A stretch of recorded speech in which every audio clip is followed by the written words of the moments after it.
So here we have the Mini Cooper S hatchback 5-door automatic on a 69 plate. I'm going to start off by showing you around the outside of the car, and then we'll hop in and run through some controls on the inside. But from the outside, you can see it's a 5-door car with alloy wheels and tinted windows around the rear.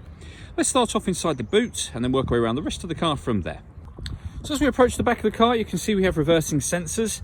We've also got those twin tailpipes there. They are unique to the Cooper S. Plenty of boot space, along with that 60/40 split folding rear seat should you wish to increase this space even further.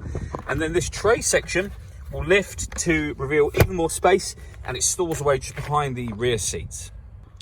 Okay, so we're just going to work our way back round to the front of the car, and then we'll hop in and run through some controls on the inside. But now that we've done a full circle of it, you can see it's in excellent condition the whole way round.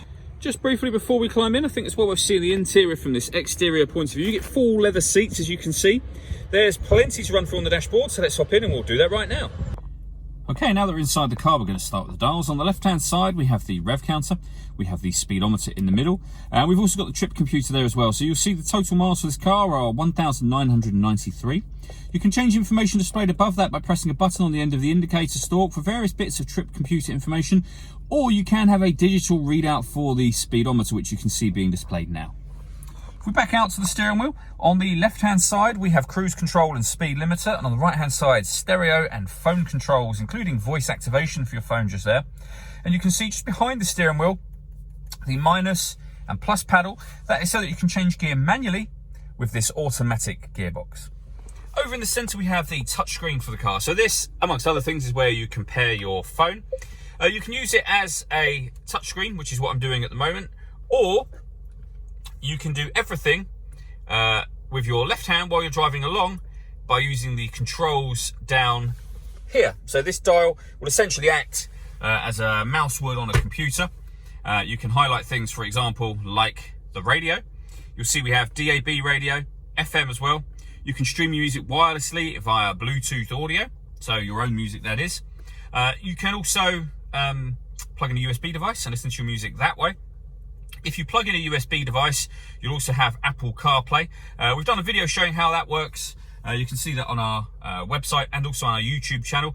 And it'll actually work remotely, i.e. via Bluetooth. You don't need to plug in a USB if you don't want to. This car's also got satellite navigation. We, again, have done a video on this, which is well worth checking out. A really easy system to use. Working our way down, we have dual zone climate control. So you can adjust the passenger and driver temperatures, the fan speed up and down. You can determine where you'd like the air to be distributed within the car.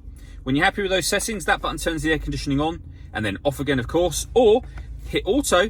The car will now take control of the fan speed and the direction of the air to maintain the two temperatures you've asked for there.